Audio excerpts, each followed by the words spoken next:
Hey everybody, Mark here. Thanks so much for tuning in. And it was such a fun time hanging out with you all at the Mountain View campus this past week.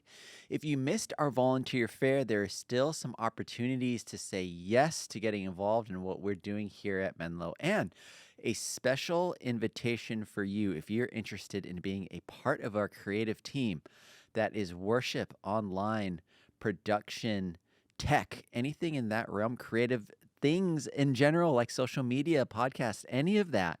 We're having a creative team night this Friday night at 6:30 to 8 o'clock at the Saratoga campus. We would love to see you there. So this is our invite to you. If you are interested in that, please let me know so I can RSVP you and get you some free food. Come on. So again, all of what we're doing here is made possible by you and your support. Thank you so much for your encouragement. If I got to talk to you this past weekend, thanks so much for tuning in. And without further ado, let's go ahead and jump into this midweek podcast where we're talking about one mission over many, many generations with Phil EuBank. Welcome to Menlo Midweek, everybody. My name is Mark. My name is Jessica. And Phil's back with us. Woo! Hey, everybody. Thanks for being here, Phil. That's it. That's our midweek podcast. Big gap. We've got to talk about one thing before we get started. Okay. And that is Serious Mark back is to here. school traffic. It's Because miserable. I'm on an e-bike, so I get to laugh at all the cars that I'm like passing on my way and trying not to get like open doored by on my way in, which is kind of scary. But I could see that if I was driving to my normal commute, it would probably have taken twice, if not three times as long. Yep. And your commute is not that long. No. Yeah, it's not that long. Normally. But just thoughts and prayers for those that are driving Yeah. as there are Maybe crazy listening drivers. to this podcast. Exactly. As they're stuck Yeah, in drive traffic. safer. It's going to be okay. Deep breaths. Yeah. That's right. Deep breaths. So fun. But yeah, we've been praying also as a central prayer team every Monday at 9:15. And we've gotten a lot of prayer requests from people texting in or sending us messages about Awesome. kids going back to school and transitions. And so just let, if you are one of those people, we've been praying for you. And I just hope that as you're getting into a new routine, hopefully safe driving in the morning could be part of that. That's right. Because it's kind of crazy. Certainly going to be slow driving. Yeah. And your kids are homeschooled, right? Our oldest is homeschooled. Okay. And then our daughter is at King's Academy in 6th grade. Okay. Oh, cool. And then two of our boys will start at Oak Knoll Yeah. tomorrow. Okay. So Nice. school Wow, right here in Menlo tomorrow. Park. It's coming. So it is coming. Yeah. It's and coming. Alyssa, I mean, she was like, I don't even have all of them in the places that they're going to be yet. And I'm already annoyed by how much I'm driving. And I'm like, Yeah. I am so sorry. Sorry, bye. I got to go to a podcast. So, yep. I thought it'd be fun if we could share maybe a back to school memory that we have, whether that's with your family, with your kids, whether that's you personally. I remember it's kind of predating the back to school experience, but I haven't really thought about this in a long time. But my family, we would always save up the coupons for, it wasn't Ross, it was another store, another department store. Okay.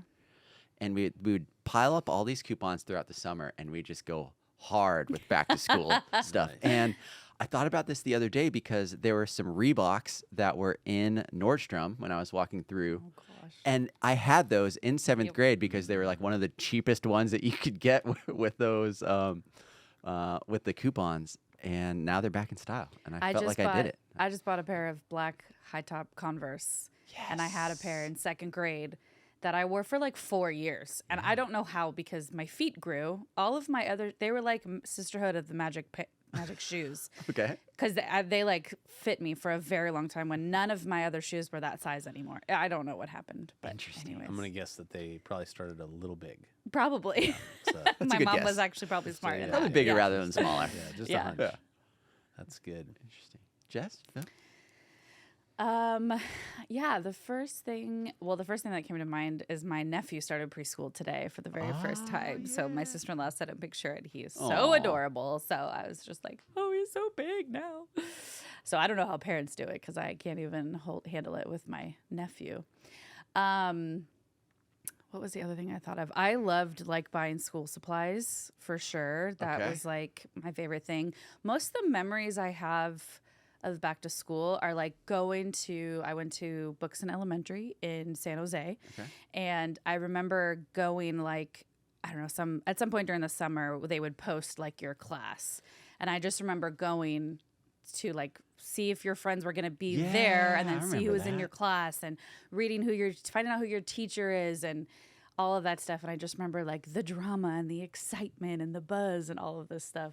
Yeah. And now they like supposedly most places give them like the schedule like the day before, or you find out your teacher like, which is kind of smart because then you don't have time to try to fight it. But like I just remember going in like the summer Yeah. to find that stuff out.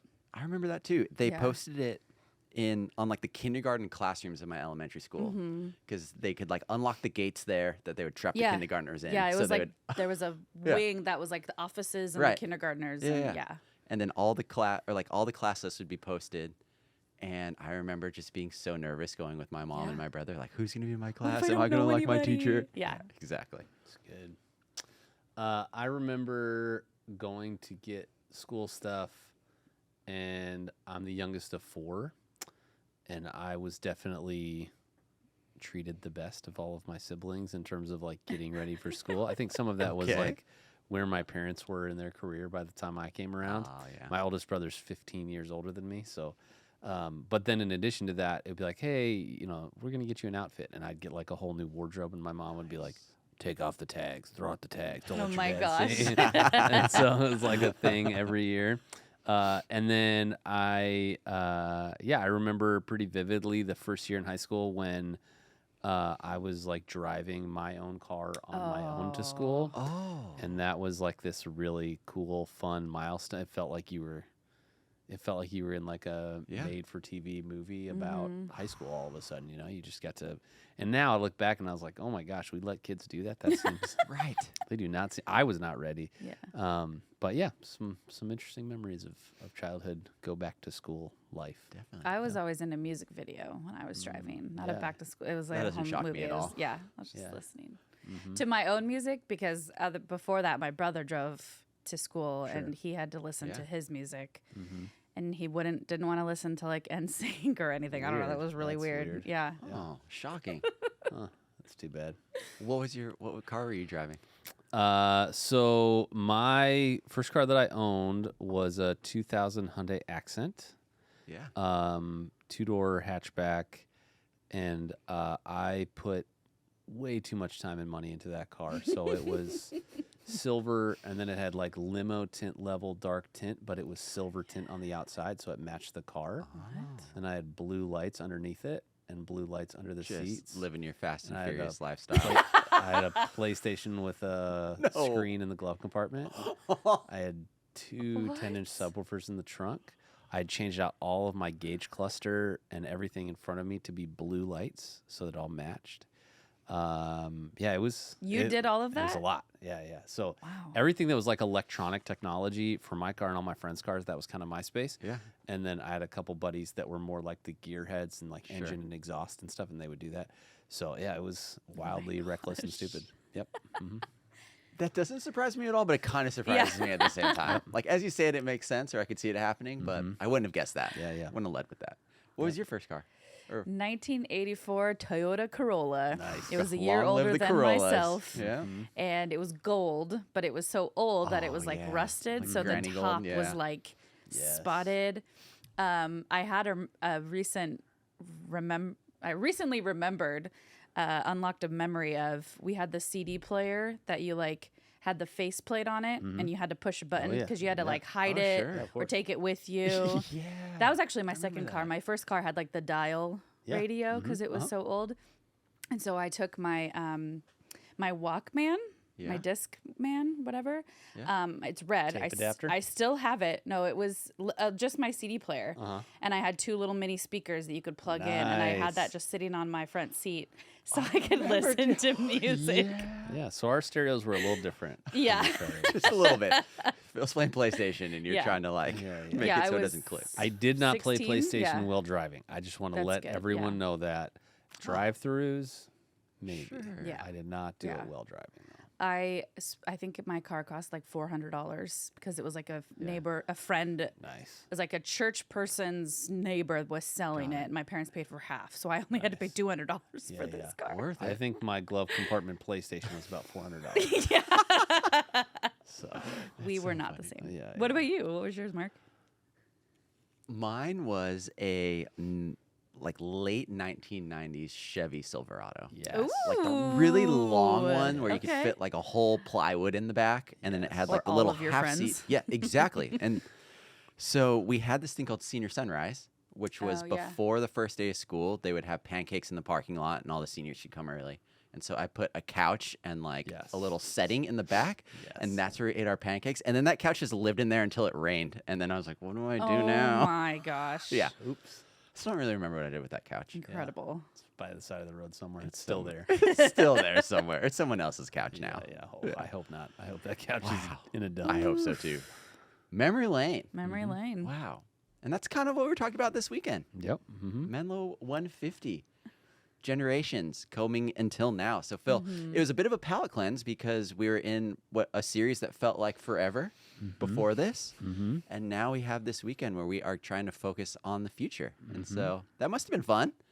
Yeah, I mean, I think usually this time of year I have kind of a rhythm personally, and I think Menlo has the rhythm to say, "Hey, everybody, welcome back." You know, Right. like Yeah. Right. people right. have been, kind of dipping in and dipping out over the course of the summer, and maybe listening online. But I know that at lots of our campuses this weekend we saw lots of folks who are gearing up for school and all that stuff, and they're all back at once. And so, trying to be just one place in their life that is hopefully offering them just a reminder of God's love and care for them and faithfulness at Menlo, and a chance for them to not just have a return to a weekly routine of worship attendance, but to something more than that. And so hopefully folks got that message this weekend. Yeah. How common is it or how unique is it that a church is 150 years old?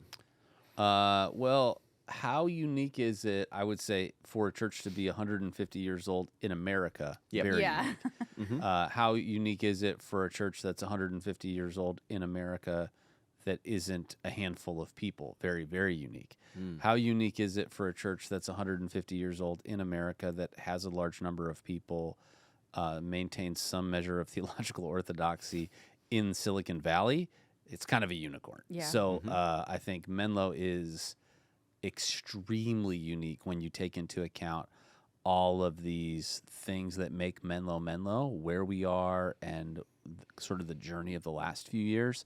I think that I say oftentimes that like Menlo has just such good bones. Like as a church, we have some incredible people and an incredible legacy.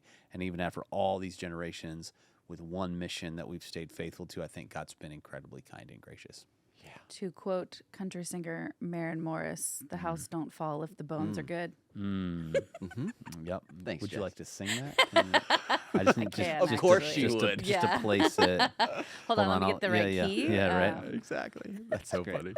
And so you chatted a little bit about the history of Menlo and a story about it being $500 at one point. my So for those that gosh. might have missed it, why don't you run us through that brief history and overlook of how we got to here? So we talked about 1873 is when Menlo started. 13 members when things got started. Menlo bought a 1-acre property. It was at Chestnut in Santa Cruz, I believe. And we purchased it, or it was valued at $500 at the time. 1 acre, downtown Menlo Park, Jeez. $500. And then built the first building, which I showed a picture of. 160 seats were in the building, and it was $4,000 for the building. So if you're great at math, that's $4,500 property and land for the first 160 people that attended Menlo. Wow. Started by 13 people. That's amazing, right? Wow. So I think that group of people. I think a lot of times when you're in this pioneering space, you look around and you're like, do we really need to build this big? Do we really need to put a church here? And they did, because they saw a future that nobody else did. That's what vision does. Yeah. And when you use the term pioneer, those that might be familiar with that language in a church context might kind of understand. But for those that don't, what how are we using pioneer in terms of? Yeah, I mean, I think that our region has this idea of a pioneering spirit just as a part of it, right? So you think about the gold rush and people that are going, I'm going to go to that area. I'm going to strike it rich. I'm going to make a life for myself. I'm going to try something brand new. And if you've seen any like documentaries or like period piece movies, that was a brutal journey to get here from other parts of the country. And so by the time people got here, there were usually a number of different paths that would get them here. But there was this sense of exploration, this sense of innovation, this idea of I'm going to pioneer something new in a new place with new people that I think set this region apart from lots of the country at the time. And I think that Menlo and this region has sort of preserved that, right? We're still pioneering into the future ideas and innovation that really help shape what happens in the rest of the world. Yeah. Yeah, and we at Menlo have kind of used that language as in the past, at least, of pioneering the next campus. Yep. And so we've had folks that have been at Menlo Park and they've pioneered Mountain View, and then they pioneered Saratoga and then San Jose, and then they're back at Saratoga. So there's a lot of that history in there as well. That's pretty cool, and we're so grateful for those people who did all of that. Yeah, well, there's an organization called the Church of the Pioneers Foundation, which was started back in the 70s, that exists as a separate nonprofit to Menlo to serve the work of Menlo.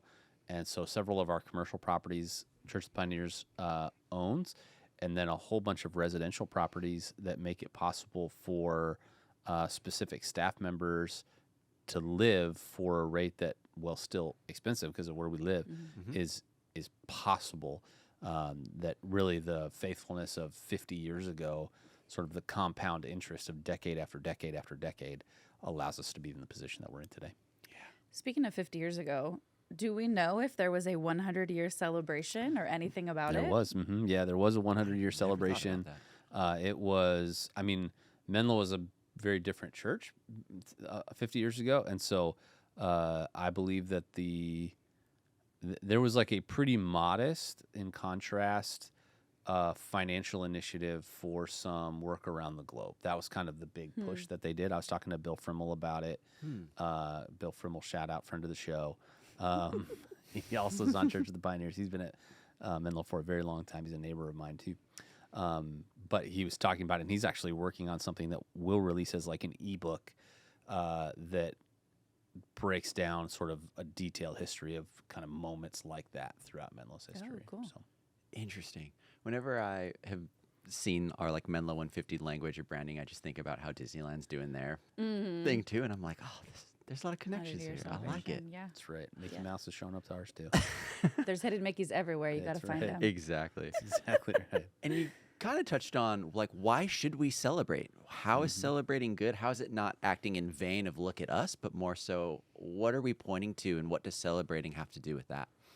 Yeah, and I think that celebration, we all have times in our life where we celebrate, so it's not a brand new concept, but I think it can feel a little weirdly narcissistic to do church celebrations and go like, we're awesome. And so I think trying to help folks pivot, it's really to say, God, you're incredibly faithful and kind, and what we have seen over and over again is the faithfulness of God in the work of the church at Menlo and beyond.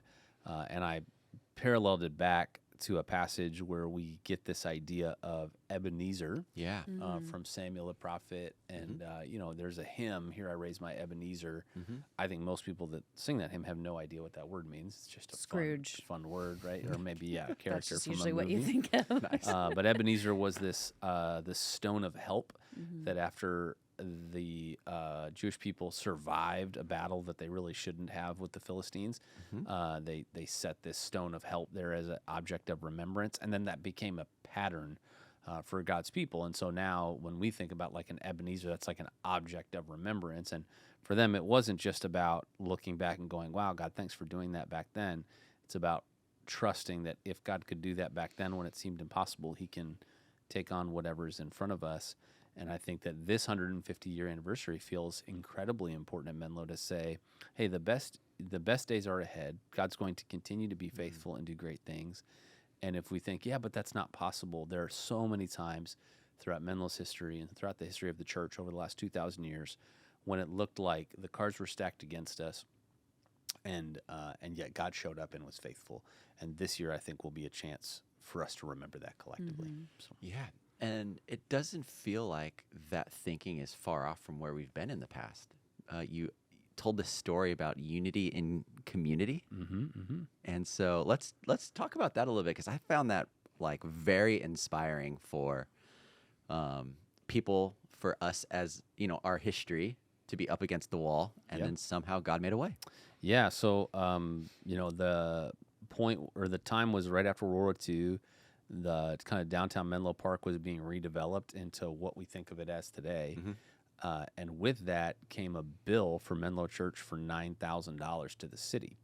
And at the time, Menlo had an annual budget of $9,000 and had experienced, Menlo was a military town in a number of ways throughout different points in World War I and World War II. So after the wars were done, oftentimes things would sort of, would shrink back a little bit.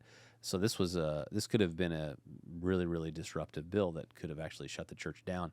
But because Menlo was making such a difference in the community around, there were 9 other churches, city officials, business leaders, that not Menlo, they formed a committee called Unity in Community. And they said, Menlo, we actually don't want your help in this. You just keep doing what you're doing. Those other churches, those community leaders, those businesses, they went door to door throughout Menlo Park and said, will you help us support Menlo Church so that they can continue to make a difference, and raise the $9,000 for us. And you say that now and you're like, it sounds like a weird after school special. Like that doesn't happen, but it happened. And so I think, hopefully it reminds us the kinds of things that God can do, where we go, oh man, how are we going to solve that problem? How are we going to address that need in our community? How are we going to close that financial gap? And God goes, hey, I've done this before. I got it. So hopefully it gives us encouragement along the way. Yeah. Are you a big history guy? I like history. I think I can tell. Do you have a favorite part or point of history, or like world history, U.S. history? Like, what's your jam? Jesus. What butters your toast when it comes to history? I like different times in history for different reasons. I think that a rootedness in history gives me a greater confidence in my faith, because I think biblical Christianity and the movement of the church throughout history feels very affirming to the work of God in our world. I'm very thankful for that. I think, ancient Near East stuff, obviously I have a draw to. Yeah. My mom is also she was a first generation American Russian Jew, and her family immigrated out of Russia as Ashkenazi Jews right before World War II. Wow. And so I have a lot of interest in World War II. Yeah. Weirdly, I have it doesn't really matter what Alyssa makes fun of me. Whatever it is, I'm probably going to study it. So interesting. Yeah. So for prepping this and learning about Menlo's history, I'm guessing that was a fun, soul-filling process, as opposed to not, I don't know, history. I enjoy history, and I think it's interesting, but especially when we're so close to it. But at the same time, I could see it not being that for many people. I think what's helpful is that we have, at Menlo, we have just this incredible stewardship of people that have been here a long time, right? Yeah. So we have people that have been here decade after decade after decade after decade. Somebody was telling me that, I do not remember their name, and I wouldn't say it without asking permission, but there's somebody at Menlo who came when they were 3 months old in the nursery, and they're 90 now. Oh my gosh. And you're like, that's amazing. Whoa. I had somebody walk up to me this weekend who's older, and they said, hey, I just want you to know I was not at the first service for Menlo. I actually had a guy in Saratoga come funny. up, and he said that his daughter went to Saratoga High School, which is across the street, and they had some sort of ceremony, and they used the church. So he was in the church back in, I think he said 2002. Yeah. And then he hadn't stepped foot. Oh my gosh, why can't I speak? Hadn't stepped back on the property until I think he said 4 or 5 years ago when they came back to Menlo. And so he had said, Josh Robertson, campus pastor, was raise your hand if you've been here 20 years, 30 years. And he's like, I wanted to like raise my hand to say like, yeah. I was here once in 2002. And then he was like so excited to tell funny. everybody. It was really sweet. Yeah, but I think that, when you get a chance to hear history that feels living, like Yeah. through someone's eyes and experience, that feels really, really special. And I just think that for a lot of people at Menlo, they have a lot of pride, whether that's through like Menlo Park stuff, or I think Saratoga is a really unique campus, right? Because there's not just Menlo history, there's history of Saratoga behind that. Right. There's even history now because of folks from San Jose, kind of cornerstone history behind that. And so I think all of those, I hope that this gives us an opportunity to kind of think about and be thankful for God's faithfulness in all of that. And even for like newer campuses that maybe don't have the same historic footprint by themselves, like say San Mateo, they do because they're a part of Menlo. And so, I hope it's a really faith-building time. And there's a committee of folks that have been working on this with me for, 6 or 7 months. And they have done a great job of curating a bunch of that work and going into old archives and putting it together. And so one of the things that I hope comes out of this is sort of a unified place of history for all this stuff, that as we move forward, that at the Lord willing 200th anniversary, this is a much easier process for the group that does it then. Yeah. And you talked about there's 3 kind of elements to the Menlo 150 celebration. You want to talk about those? Yeah. So I think the first one for us that is really relevant to this format is what we're calling Menlo Moments, where we'll give people a chance to share, like we just talked about, sort of their story, living history in their experience. How has God used Menlo and used this community to make a difference in their life? And then I think there'll be a fun way for us to take snapshots of those stories, just a couple minutes here and there, in services where they make the most sense. But then the long form of their conversation will feel like this. Will feel like a podcast that you can go listen to or watch all of. And that'll be really fun and special. That will probably also be the place that eventually, if there's like a PDF or something, we say, hey, if you want like a bigger reading of big historic milestones throughout Menlo's history, here's how to get that.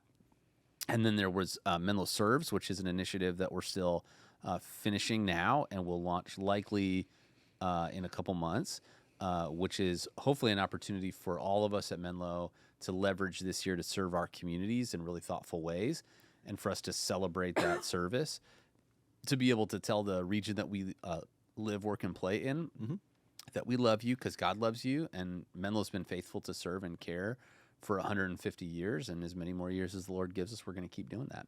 And then November 5th, we're going to do a celebration for Menlo where we have all the campuses come together for one large service and then a party. And so That's music so fun. and fun and games and food and all that. And so I think it'll be a really fun way this fall that will happen right around that 150th anniversary to be able to have a really, really cool kind of capstone experience. Yeah. So. And I've been meeting with some of the women who are planning that celebration. And if you're interested, like Phil, in this history stuff, there's going to be kind of a cool way to walk through that and see all the cool things that Menlo did and continues to do. And it's got a really fun branding that I don't want to release yet, but it's going to be really Little fun. teaser. Yeah. Teaser. Yeah. Nice. I like it.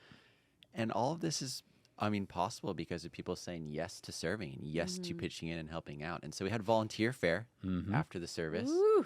which was so fun. It was really fun. Let's share some stories from that. I'll go first. Okay. Since you're asking. Yes.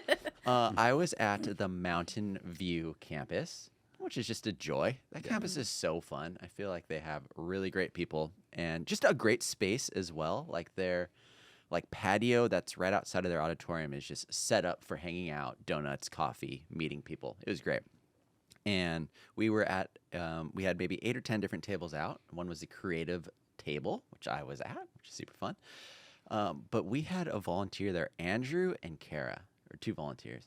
And they were just the best people to just chat. He was so connected and knew so many people there. It was astonishing.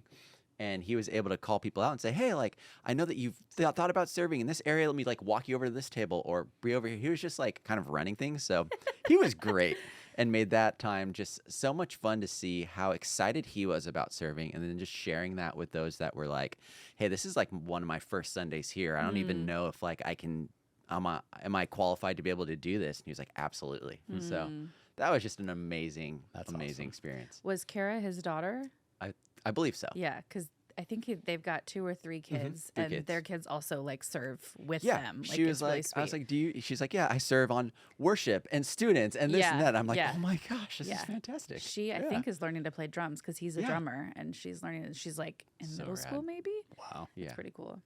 I got to be at the Saratoga campus this weekend. I think a cool moment for me, I'll share a couple, but getting there, Juice, who works there, who was on the podcast a couple weeks ago, she was like, come at 8:30 and we have like a huddle with all of our volunteers across all ministries. So that was like a really cool time. yeah. Just Josh kind of casting a little vision on what the morning's going to look like, and getting to hear from a couple different of the staff people to say like what's going on and stuff, and just to all be there together. And it just felt really like, hey, we're all unified in this, even though we're serving in different areas, we're all coming together to serve Jesus. And so that was a cool moment. I also will shout out my partner. Her name is Jenny. She is a high school teacher. And so she was like, Okay. high school teacher energy, screaming at people like, hey, you want to come serve? Like, not in an annoying way, like Sure. very high school teacher way. And so she got people to just come over to the table, and they're like, oh, well, I mean, I play piano. And she's like, great, sign up. Like, got people to sign up that were like not even planning to, but they're like, oh, well, I just, I didn't think you needed more volunteers, or I don't, Saratoga congregation is gears a little older. And so they were like, oh, I don't know. And she's like, no, like we can use everybody. And anyway, we had one woman's like, I'm classically trained in the clarinet. And Jenny's like, great, sign up. We'll use you. Oh, we'll figure it out. And so it was just like, Fun. Sam Talbert is somewhere in the corner just weeping. he literally was standing there like, oh, cool. But Yeah. it was just really cool that she just was like, yeah, anybody can serve. Like, get in the game, get connected, like find your spot. We will make it work. And it was just cool to see the different tables and the different ministries being represented. And also it was cool being there because a lot of, for those of you who've listened a while, I started working at the Mountain View campus, was there for about 7 or 8 years before I came to the Central team. And a lot of our Mountain View folks pioneered Saratoga. And so it was cool to see some of them again, like, oh yeah, you're still here. That's awesome. It's good to see you. That's fun. So it was a sweet morning. That's really fun. Yeah, I do think that a place like Menlo, if you just sort of show up, it can just feel like, well, everything's covered. Like, you guys, Yeah, you got it. totally. Right? And you don't Yeah. know that sometimes the duck that you see so calmly floating on the water is actually freaking out under the surface. And sometimes what it took to get that kids' classroom fully equipped and ready for your kids, or have the stage ready to hopefully lead you into meaningful time of worship, that, yeah, it's not always as smooth as it looks. And it's not just that we want to try and help that process be smoother. It's that we actually want you to be a part of it. Yeah. And we really believe that God's given you a set of gifts that are designed not exclusively for you. They're designed for the body of believers that you align your heart and soul to. And so helping people find the place that they're built to serve is really fun. And I think for me, I was skeptical of the ministry fair experience because I grew up in church. And we've had ministry fairs in church for a long time. And I think they can over time just become this like very church culture feeling, unapproachable, weird, thing. And I thought the team did a great job making it very understandable to somebody that's a brand new Christian, or maybe even somebody that's not a Christian, but looking for a place to serve. That's been a fun I think, Ben on our central team who makes the broadcast happen at Menlo Park, he's got really fun stories of people that serve on his team. He's like, yeah, they're not even really a person of faith. They just like the gear and they want to help. And it gives us an avenue to have a relationship with them. And so that's amazing, right? Like such a fun and cool thing. And there were just a few conversations. There was one conversation about a family member who came last week and really had not heard faith talked about kind of the way we talked about it last week as permission giving to understanding that doubt could be a component of your faith and all that. And they brought a friend with them this week that was like even kind of further from considering God. And the person that they knew that's a Menlo person was like, you have no idea how helpful it was that we just like broke down what the gospel is for these two very brand new people within just the first couple weeks of them being here. Yeah. So, I think it was a really fun weekend to see that much life and activity after the service. We talk a lot about how do we facilitate that all the time. And so this weekend was a fun picture of what that could look like. Yeah. What struck me as well was the community that was the volunteers that were serving with us or serving on that Sunday. Like, they were excited to hang out with each other. And I don't think that that's a piece when you think about, I'm going to sign up to serve on the worship team. So that means I'm going to play an instrument or I'm going to sing. But really, like, you're invited into a community of people that have similar interests, that want to hang out, that will barbecue and practice music together. And like that community piece, or that just growing together or all heading together in the same way, like that's something I never really thought about when I said yes to serving for the first time. But that's probably why I continued serving, to be honest, was just the people that I was around and having fun while serving, not just like, cool, like I'm going to sign up and like take some tape off the stage, or, you know. That was your first role, right? Yeah. I was literally taking tape off the stage, but it was like, I get to hang out and talk to people that are as interested in this as I am. Yeah. Right. Well, I think we all grow up in environments where sort of the social hierarchy is very confusing. And it's like, well, how do I get to be with the cool kids? Right. And like they seem to really like each other. How did that work out? And so you find yourself kind of on the outside looking in. And I think when it works best, what serving represents as an opportunity for folks in church is a very clear pathway to social connection. To go, hey, I really like music. What do I do here? I don't know. Get involved in music. You know, like I'm super passionate about prayer. What should I do? Join the team that prays a lot. You know, like there's just instant connection and camaraderie because you're aligning a passion that you have, the heart that you have, maybe spiritual gifts and skills that you have with other people that share the same ones. And then hopefully that's able to kind of magnify the impact for how that can help other people. Yeah. One fun example I can think of is the Mountain View worship team has gone through multiple iterations of worship leaders over the last couple years. And so the volunteer team themselves have just gotten really close and really strong. And they ended up making a band during COVID that they like cover, you know, old songs from the 90s. They even do like Britney Spears and Taylor Swift. Shout out to NOS, N-O-S, which still nobody knows why they called them that. They don't even seem to know. At least Kevin doesn't. But so it's like, like you end up having this whole like community of friends, and you can do fun things like end up like creating a band that plays, you know. It's fun. Good. Anything else, Phil?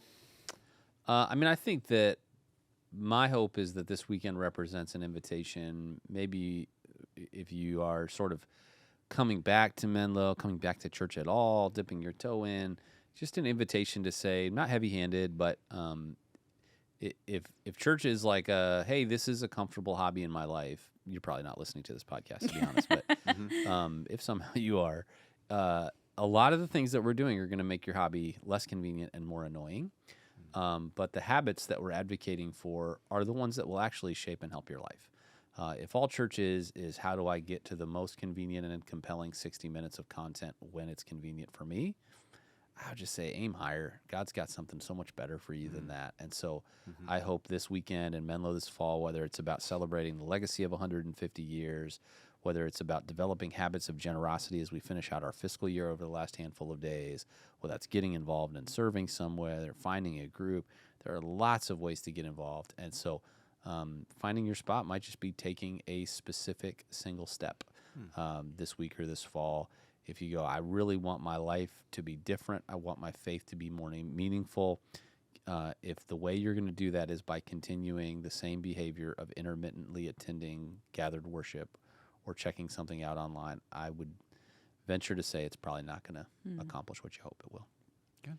Should we do a little sneak peek of the next series that starts this Sunday? Yeah. For sure. Teach us how to pray. Yep. So one of the coolest things that we see in a conversation between Jesus and his disciples is when they just ask a question that we're all wondering, you know? Yeah. Oh, thanks, guys. That's very helpful. Like, we're all wondering. Yep. And then Jesus gets to just give direct, specific answers to it. And so his disciples ask that question, Jesus, would you teach us how to pray? And Jesus says, sure. And he gives them a prayer. Well, he does a couple things. One, he says, don't just offer prayer that's needlessly repetitive for the sake of showing off, because that's what the religious people do. And then he gives a framework of prayer that we've turned into a needlessly repetitive prayer. That's a different podcast. But if you've ever heard the prayer, right, like, our Father who art in heaven, hallowed be our name, that your kingdom come, your will be done on earth as it is in heaven. Give us this day our daily bread. That prayer is the pattern that Jesus gave to his disciples. And so we're actually, over the next few weeks, going to teach that pattern of prayer. Now, it doesn't mean that saying the Lord's Prayer is bad or memorizing it's great. It's terrific. But it's like understanding the syllabus to the class that you're about to start. It's not designed to be the class. It's designed to show you the skeleton on which the rest of it can hang. Mm-hmm. And so hopefully it'll give people a chance, if prayer for you has been like, why do I pray? And it feels like every prayer I'm offering is just me talking to a divine ATM machine. And I say, here's the thing that I think you want me to say before I tell you the thing that I really want. And will you give me the thing that I want? Only if you put your password in, right? Right, exactly right. Or only get 3 chances. Yeah, sometimes I call it a divine vending machine, right? Mm-hmm. And so I think hopefully it'll give us a chance to look at the more comprehensive nature that's possible to talk to God. And if for you, prayer maybe is an area of your spiritual life that's stagnated, or you're wondering, man, how do I grow in this? Good news. Guys that were literally rolling with Jesus every day were asking the same question. Mm-hmm. And so we'll get to dive into that teaching together. Yeah. And shocker, our formation practice for this one is prayer. Whoa. So we'll have some resources up later this week on Menlo.Church /teach us how to pray. There'll be a nice guide, weekly guide to go through, and it breaks down exactly what Phil's talking about. So definitely check that stuff out. And we're going to give people a chance to pray specifically for people who are close to you in life but far from God. Mm-hmm. And we're doing that on purpose because the series after this one is about exploring faith, exploring God. And we really want you to be thinking about who God is calling you to invite to experience that series with you. And so hopefully this series will be a chance for you to pray for them, pray for yourself, and your own kind of posture and relationship towards them. And if you're like, it feels like all this stuff is working together, that's the plan. Wow. Wow. Fun. Yeah. Well, that's exciting. Thanks so much, Phil. Cool. Of course. Yeah. And have a great week, everyone. If you need any prayer encouragement, you can text us 650-600-0402. Send in your prayer requests, because I think we are going to be doing some live prayer on Instagram in the mornings on Monday or Tuesday with that prayer team that I mentioned earlier, where we will pray for you. We invite you to be there with us live to pray as well. So kind of a new thing there that I'm very nervous about. So prayers for me. No, you'll be great. And yeah, have a great week. Bye. Thanks, everybody. See you guys. See ya.